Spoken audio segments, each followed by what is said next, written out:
শুভ সকাল প্রিয় শিক্ষার্থীবৃন্দ।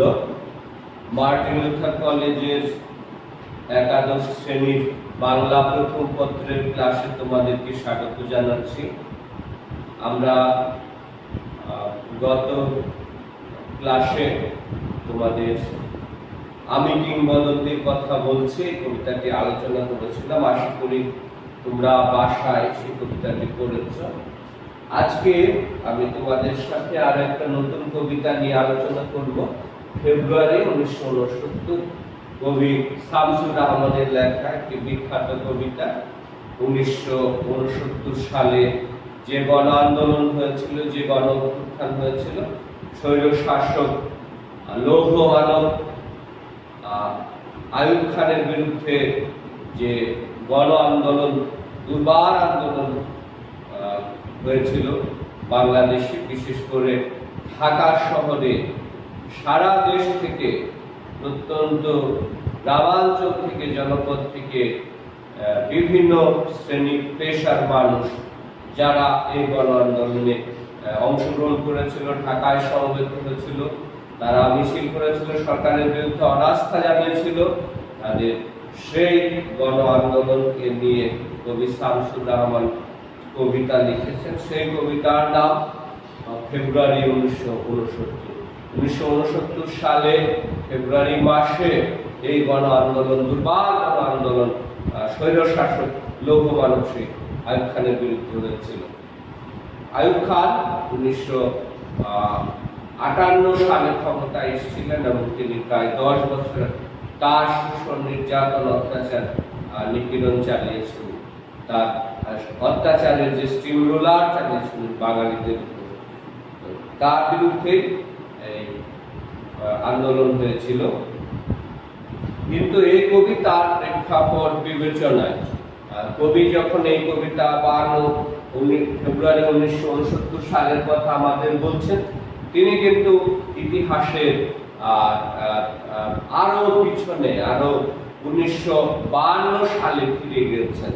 যে 1952 সালে পাকিস্তানি শাসক গোষ্ঠী 47-এর দেশ বিভাগের অপহরিত পরে, যখন মোহাম্মদ আলী জিন্নাহ পূর্ব পাকিস্তানে এসেছিলেন 48 সালে, রেসকোর্স ময়দানে তিনি প্রথম ঘোষণা করেছিলেন যে উর্দুই হবে পাকিস্তানের একমাত্র রাষ্ট্রভাষা।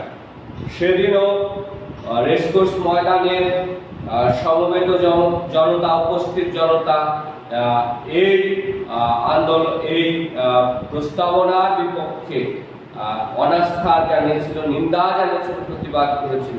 তারই একদিন পরে আবার ঢাকা বিশ্ববিদ্যালয়ের কার্জন হলে সমাবর্তন অনুষ্ঠানে যখন তিনি আবার একই ঘোষণা দিয়েছিলেন, সেখানে ছাত্ররা বিপ্লবের, বিদ্রোহের রোষে ফেটে পড়েছিল, প্রতিবাদ জানিয়েছিল। তো সেই প্রতিবাদ, সেই থেকে 48 সাল থেকে যে ভাষা আন্দোলন শুরু হয়, সেই ভাষা আন্দোলন 52 সালে গিয়ে আবার চূড়ান্ত ভয়াবহ বিস্ফোরণের মধ্য দিয়ে রফিক, শফিক, সালাম, বরকত সহ আরো অনেকের আত্মদানের মধ্যে দিয়ে, জীবন দানের মধ্যে দিয়ে ভাষা মর্যাদা, বাংলাকে 1956 সালে পাকিস্তানের সংবিধানে অন্যতম রাষ্ট্রভাষা হিসেবে স্বীকৃতি দেওয়া হয়েছিল। সেই যে সালাম, রফিক, বরকতের যে আত্মত্যাগ, বাঙালির যে আত্মত্যাগ মায়ের ভাষার জন্য, সেই সংগ্রামী চেতনায় যেন কবি আবার উদ্বুদ্ধ হয়েছেন। তার বিবেচনায় 1969 সালে যে আজকে যে উদ্দীপনা নিয়ে, সাহসী চেতনা নিয়ে জনতা, বাংলার আপামর জনতা, বিভিন্ন শ্রেণী পেশার মানুষ, কলেজ, বিশ্ববিদ্যালয় থেকে শুরু করে সাধারণ মানুষ পর্যন্ত, বিভিন্ন শ্রেণী পেশার মানুষ, কারখানার মানুষ পর্যন্ত সমবেত হয়েছে ঢাকায় 1969 সালে ফেব্রুয়ারি মাসে। তারা যেন যে চেতনায়, যে দেশপ্রেমের চেতনায় মাতৃভাষার চেতনায় উদ্বুদ্ধ হয়ে রফিক শফিক সালাম বরকত জীবন দিয়েছিলেন, সেই তাদের উত্তরাধিকার আজকের জনতা, তারা যেন আবার স্বৈর শাসকের বিরুদ্ধে, বাঙালিকে শোষণের বিরুদ্ধে, জাতিগত শোষণের বিরুদ্ধে, অর্থনৈতিক শোষণের বিরুদ্ধে, সাংস্কৃতিক শোষণের বিরুদ্ধে তারা আজকে আবার প্রতিবাদ জানিয়েছেন। 52 সালের ভাষা আন্দোলনের পরে 54 সালে যুক্তফ্রন্টের নির্বাচন বাঙালিরা জয়ী হয়েছিল, কিন্তু তারাও খুব অল্প সময়ের মধ্যে তাদেরকে ক্ষমতাচ্যুত করা হয়েছিল। 62-তে পূর্ব পাকিস্তানে আইয়ুব বিরোধী ছাত্র আন্দোলন হয়েছিল, 11 দফা ছাত্র আন্দোলন ছিল। আবার 1966 সালে বঙ্গবন্ধুর নেতৃত্বে আওয়ামী লীগের যে 6 দফা দাবি, সেই 6 দফার আন্দোলন, এবং সব শেষে গিয়ে 1969 সালে যে গণবিস্ফোরণ হয়েছিল, গণ আন্দোলন হয়েছিল, যে আন্দোলনে স্বৈর শাসক আইয়ুব খান, ফিল্ড মার্শাল আইয়ুব খান, তিনি বাঙালির জনতার আন্দোলনের কাছে পরাভূত হয়ে ইয়াহিয়া খানের কাছে ক্ষমতা ছেড়ে দিয়ে তিনি পর্দার অন্তরালে চলে গিয়েছিলেন, পিছনের দরজাতে পালিয়েছিলেন। সেই আন্দোলন প্রসঙ্গে এই কবিতাটি। শামসুর রহমান বাংলাদেশের নানা মাত্রিক ইতিহাস, ঐতিহ্য, বাঙালি জাতির সামাজিক রাজনৈতিক গুরুত্বপূর্ণ ঘটনাগুলো নিয়ে তিনি কবিতা রচনা করেছেন, এবং এই কারণে তার কবিতাকে বলা হয় চলমান ইতিহাস, চলমান ঘটনার আর দিনপঞ্জি। সেই শামসুর রহমানের লেখা ফেব্রুয়ারি 1969 কবিতাটি আমরা আজকে আলোচনা করব। আবার ফুটেছে দেখো কৃষ্ণ চূড়া থরে থরে শহরের পথে কেমন নিবিড় হয়ে, কখনো মিছিলে, কখনো বা একা হেঁটে যেতে যেতে মনে হয় ফুল নয় ওরা শহীদের ঝলকিত রক্তের বুদবুদ, স্মৃতিগন্ধে ভরপুর। সেই 1952 সালে ঢাকার বুকে যে কৃষ্ণচূড়া ফুটেছিল রমনার টানে অথবা পথে পথে, সেই কৃষ্ণচূড়ার রক্তে যে লাল হয়েছিল, সেই একই ঢাকার রাজপথ রঞ্জিত হয়েছিল সেই ভাষা আন্দোলনে রফিক শফিক বরকতের 144 ধারা ভঙ্গ করে রাজপথে তারা মিছিলে নেমেছিল, এবং মাতৃভাষার অধিকার, মাতৃভাষার দাবি প্রতিষ্ঠা করবার জন্য সেই দিন স্বৈর শাসক পূর্ব পাকিস্তানের গভর্নর সেই সময় নুরুল আমিনের নির্দেশে যে নৃশংসভাবে মিছিলের উপর গুলি চালানো হয়েছিল এবং হত্যা করা হয়েছিল রফিক শফিক সালাম বরকত সহ আর অনেককে। সেই আত্মদানকারী শহীদদের রক্তে রঞ্জিত হয়েই যেন প্রতি বছর ফেব্রুয়ারি আসে, কৃষ্ণচূড়া আবার রক্তে রঞ্জিত হয়, লাল রক্তের বুদবুদ। কবির কাছে মনে হয় কৃষ্ণচূড়ার এই লাল রং যেন শহীদদের, ভাষা শহীদদের রক্তের বুদবুদ হয়ে তারা প্রতি বছর ফুটে থাকে, এবং বারবার সেই স্মৃতির কথা যেন আমাদের চেতনায় বারবার স্মরণ করিয়ে দেয়। 21-এর কৃষ্ণচূড়া আমাদের চেতনারই রং। 1952 সালের ভাষা আন্দোলনে আত্মদানের মধ্য দিয়ে বাঙালির মধ্যে স্বাধিকার, স্বাজাত্যবোধের যে চেতনা জন্ম হয়, যে স্বাধিকার চেতনা জন্মে, সেই চেতনায় উদ্বুদ্ধ হয়েই বাঙালি পরবর্তী সময়ে যত প্রকার আন্দোলন করেছে, বিদ্রোহ করেছে, বিপ্লব করেছে, সেই সকল কিছুর উৎসব ভূমি সূতিকাগার যেন 1952 সালের সেই 21শে ফেব্রুয়ারি। এ রঙের বিপরীতে আছে অন্য রং, যে রং লাগে না ভালো চোখে, যে রং সন্ত্রাস আনে প্রাত্যহিকতায় আমাদের মনে সকাল সকাল সন্ধ্যায়। 21-এর যে গৌরবময় ইতিহাস বিপ্লবী চেতনায় উদ্বুদ্ধ হয়ে বাঙালি তার স্বাধিকার আন্দোলন, তার অধিকারের জন্য, স্বাধীনতার জন্য, তার মুক্তির চেতনায় উদ্বুদ্ধ হয়ে বাঙালি যেরকম আন্দোলনের সাহসী অনুপ্রেরণা নিয়ে পরবর্তী অন্যান্য আন্দোলনে এগিয়ে গেছে, সেই চেতনার বিপরীতে আরো একটা রং আছে। সেই রংকে স্বৈর শাসক আইয়ুব খান 1958 সালে থেকে শুরু করে আবারও বাঙালিকে অর্থনৈতিক দিক দিয়ে, রাজনৈতিক, সামাজিক সকল ক্ষেত্রে আবারও বাঙালিদের পদে পদে বঞ্চিত করতে থাকে এবং বাঙালিদের দমন করবার জন্য, তাদের কণ্ঠ রোধ করবার জন্য, তাদেরকে অধিকার বঞ্চিত করবার জন্য হত্যা, নৃশংস দমন পীড়নের পথ বেছে নেয় এবং বিভিন্ন সময় বাঙালিদের হত্যায় তারা মেতে ওঠে।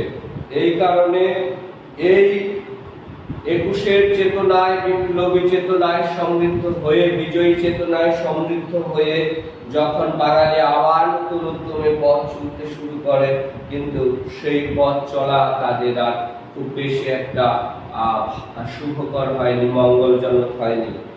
তারা এরপরে যতবারই অন্যায়ের বিরুদ্ধে প্রতিবাদ করতে গিয়েছে, দুর্বার আন্দোলন করতে গিয়েছে, শাসক চক্র কিন্তু তাদের সেই আন্দোলনকে ভালো চোখে দেখেনি। বিভিন্ন সময় হত্যা, নিপীড়ন, ধর্ষণ, নানামাত্রিক নানাভাবে বাঙালিকে নৈতিকভাবে দুর্বল করবার জন্য তারা কিন্তু অত্যাচার, নিপীড়ন তারা চালিয়েছিল। ঠিক একই রকম 52 ভাষা আন্দোলনের মিছিলে যেরকম গুলি চলেছিল নির্বিচারে, একই রকম আবার 1969 সালের সেই গণ আন্দোলনে নির্বিচারে গুলি চালানো হয়েছিল এবং সেখানে আসাদ শহীদ হয়েছিলেন, আবার মতিউর শহীদ হয়েছিলেন, ডক্টর শামসুজ্জোহা শহীদ হয়েছিলেন। সুতরাং এই 1969 সালের সেই আন্দোলনের স্মৃতি আজকে কবির চেতনায় যেন ভেসে আসছে।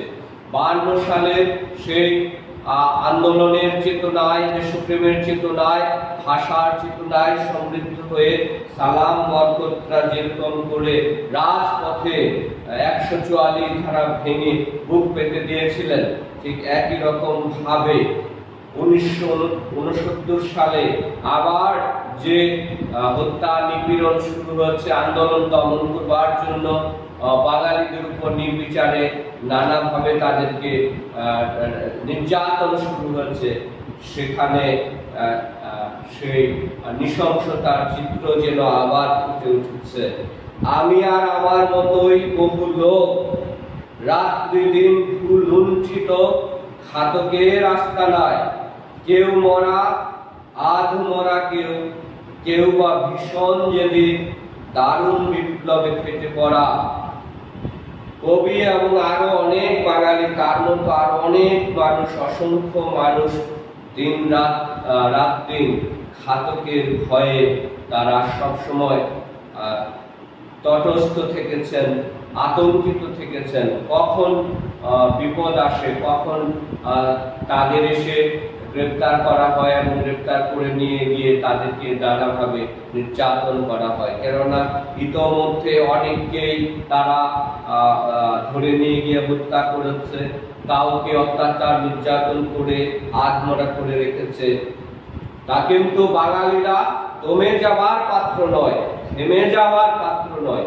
এই কারণে কেউ কেউ আবার তাদের মধ্যে ভীষণ জেদি, কেউ কেউ আবার প্রচন্ড দ্রোহে, দারুণ বিপ্লবে, প্রতিহিংসায়, প্রতিশোধের স্পৃহায়, প্রতিশোধের নেশায় তারা কিন্তু উন্মত্ত।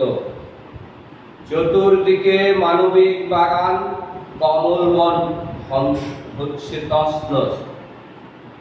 চারিদিকে ন্যায় নৈতিকতা, মানুষের গড়া সভ্যতা, শান্তির সভ্যতা, যে পূর্ব বাংলা সবুজ শ্যামলিমায়, যে পূর্ব বাংলা সেই শান্তিপূর্ণ শান্তির নীড়, সেই পূর্ব বাংলায় আবার যেন ঘাতকের মাধ্যমে, নৃশংসতার মাধ্যমে, স্বৈর শাসকের লেলিয়ে দেওয়া সেই মিলিটারির মাধ্যমে আবার যেন এখানকার যে শান্তিপূর্ণ পরিবেশ, শৃঙ্খলাপূর্ণ যে পরিবেশ ছিল সেটা বিপন্ন হচ্ছে।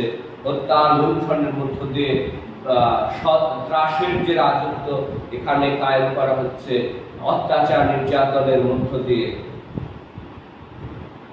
বুঝি তাই 1969-এও আবার সালাম নামে রাজপথে শূন্যে তোলে ফ্ল্যাগ, বরকত বুক পাতে ঘাতকের খাবার সম্মুখে। এই কারণেই 52 সালামের চেতনায় সমৃদ্ধ হয়ে সালাম রফিক, বরকত শফিক, অন্যরা যেভাবে 1952 সালে 144 ধারা ভঙ্গ করে মিছিলে গিয়েছিল এবং সেই মিছিলে নির্বিচারে গুলি চালিয়েছিল মিলিটারিরা, ঠিক একই রকম ভাবে আবার যেন লক্ষ লক্ষ সালাম বরকত রাজপথে নেমেছে। 1969 সালের ফেব্রুয়ারি মাসে গণ অভ্যুত্থানে তারা অংশগ্রহণ করেছে, গণ আন্দোলনে তারা অংশগ্রহণ করেছে। আবার তারা ক্ষমতাসীন সরকারের বিরুদ্ধে তাদের অনাস্থা জানিয়েছে, তাদের শোষণ নির্যাতনের প্রতিবাদ জানিয়েছে। তারা পতাকা হাতে সেই মিছিলে অংশগ্রহণ করেছে, তাদেরকে হত্যা করা হয়েছে, ভয় ভীতি দেখানো হয়েছে, কিন্তু তারা পিছু হটেনি। তারা ঘাতকের সামনে, হাওয়ার সম্মুখে যেন বুক পেতে দিয়েছে, তারা ঘাতকের বুলেটের সামনে বুক পেতে দিয়েছে। মৃত্যুকে তারা ভয় পায়নি। এই কারণে আসাদ মৃত্যুঞ্জয়ী মতিউর অথবা ডক্টর শামসুল জোহা তারা মৃত্যুঞ্জয়ী হয়েছেন। সালামের চোখ আজ আলোচিত ঢাকা, সালামের মুখ আজ তরুণ শ্যামল পূর্ব বাংলা। যে সালাম আমাদের জীবন দিয়ে পথ দেখিয়েছিল কিভাবে মাতৃভাষার অধিকার প্রতিষ্ঠা করতে হয়, যে সালাম বরকত রফিক শফিক তারা কিভাবে আমাদের মুক্তির দিশা দিয়েছিল, মুক্তির নিশানা দিয়েছিল, কিভাবে প্রয়োজনে আত্মত্যাগের বিনিময়, জীবন দানের বিনিময়ে, প্রাণ সমর্পণের মধ্য দিয়ে কিভাবে বাঙালিকে পাকিস্তানি শাসক গোষ্ঠীর হাত থেকে মুক্তি পেতে হবে, সেই পথ তারা যেন দেখিয়ে গিয়েছে। এই কারণে 1969 সালে ফেব্রুয়ারি মাসে সারা দেশ থেকে অসংখ্য মানুষ, লক্ষ লক্ষ মানুষ ছুটে এসেছিল ঢাকায় এবং তারা প্রতিবাদ জানিয়েছিল।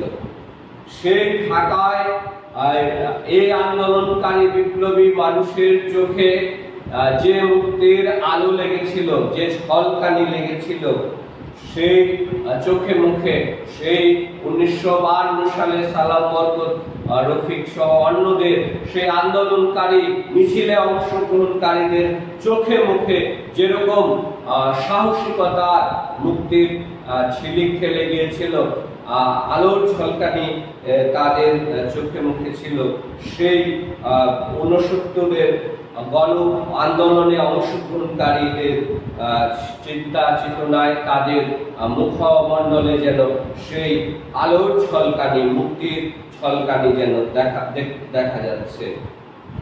দেখলাম রাজপথে দেখলাম আমরা সবাই জনসাধারণ দেখলাম সালামের হাত থেকে নক্ষত্রের মতো ঝরে অবিরত অবিনাশী বর্ণমালা, আর বরকত বলে গাঢ় উচ্চারণে, এখনো বীরের রক্তে দুঃখিনী মাতার অশ্রু জলে ফুটে ফুল বাস্তবের বিশাল চত্বরে, হৃদয়ের হরিত উপত্যকায়। কবি দেখেছেন, আরো হাজার হাজার লক্ষ লক্ষ মানুষ দেখেছেন। কি দেখেছেন তারা? সালামের হাত থেকে যে সালাম, রফিক, বরকত সহ মিছিলে অংশগ্রহণকারী মানুষগুলো, শিক্ষার্থী সহ বিভিন্ন মানুষ যারা 52 ভাষা আন্দোলনের মিছিলে অংশগ্রহণ করেছিল, তারা প্লেকার্ড হাতে, ফেস্টুন হাতে, অ আ ক খ লিখে, বাংলার বর্ণমালাগুলো লিখে, সেই বর্ণমালার দুঃখিনী মায়ের দুঃখিনী বর্ণমালাগুলোকে রক্ষা করবার জন্য যে আত্মত্যাগের চেতনায়, প্রেরণায় উদ্ভাসিত হয়ে তারা মিছিলে অংশগ্রহণ করেছিল, সেই বীর বরকতের গাঢ় উচ্চারণে সেই 69 সালে আরো কেউ আরো অনেকজন এরকম নেতৃত্বে আসছে, এবং তাদের কণ্ঠ থেকে যে জ্বালাময়ী বক্তব্য আসছে, শোষণ, নির্যাতন, নিপীড়নের বিরুদ্ধে যে প্রতিবাদী কণ্ঠস্বর আবার ভেসে আসছে 1969 সালের ফেব্রুয়ারি মাসের এই গণ আন্দোলনে। সুতরাং আবার 52 প্রেরণায় উদ্বুদ্ধ হয়ে বাঙালি 1969 সালে সেই গণতান্ত্রিক আন্দোলনে, গণতন্ত্রের জন্য, মুক্তির জন্য আন্দোলনে অংশগ্রহণ করেছে। আর সেই ফুল আমাদেরই প্রাণ শিহরিত ক্ষণে ক্ষণে আনন্দের, রৌদ্র আর দুঃখের ছায়ায়। অসংখ্য ফুল যেন আবার ঝরে পড়বে এই নৃশংস আন্দোলন দমন পীড়নের জন্য। তাদেরকে আবারও কাউকে হয়তো হত্যা করা হবে, কাউকে হয়তো অমানবিক নির্যাতন করা হবে। আর এই 1969 সালের গণ আন্দোলন যেন বাঙালিকে মুক্তির পথ দেখিয়েছিল। এই গণ আন্দোলনে, এই গণবিস্ফোরণের ভয়ে স্বৈর শাসক ফিল্ড মার্শাল আইয়ুব খান তিনি পিছনের দরজা দিয়ে, ইয়াহিয়া খানকে ক্ষমতা দিয়ে তিনি পিছনের দরজা দিয়ে পালিয়েছিলেন। পর্দার অন্তরালে, ক্ষমতার অন্তরালে, রাজনীতির অন্তরালে চলে গিয়েছিলেন। সুতরাং 1969 সালের গণতান্ত্রিক আন্দোলনের যে বিজয়, যে দুঃসাহসিকতা, যে প্রেরণা, এই প্রেরণা বাঙালি পেয়েছিল 1952 সালের সেই রফিক, শফিক, বরকত, সালাম তাদের কাছ থেকে। তাদের আত্মদানের প্রেরণায়, তাদের দুঃসাহসিকতায় উদ্বুদ্ধ হয়ে বাঙালি 62 ছাত্র আন্দোলন, 1966 6 দফা আন্দোলন, অথবা 1969 সালে অবশেষে গণতান্ত্রিক গণ আন্দোলনের মধ্য দিয়ে, গণ উত্থানের মধ্য দিয়ে তারা সফল হয়েছিল। সবাই কবিতাটা আরো বেশি বেশি করে পড়বে, শব্দার্থ, টিকা সহ পাঠ পরিচিতি, উৎস পরিচিতি এগুলো পড়বে, এবং আমার আলোচনার সাথে তোমরা তোমাদের আলোচনা মিলিয়ে নেবে, এবং তোমরা বাসায় নিয়মিত আমাদের ক্লাসগুলো করবে এবং পড়াশোনা অব্যাহত ভাবে চালিয়ে যাবে। তোমাদের সকলকে আমার অসংখ্য ধন্যবাদ জানিয়ে আমি আজকের ক্লাস এখানে শেষ করছি।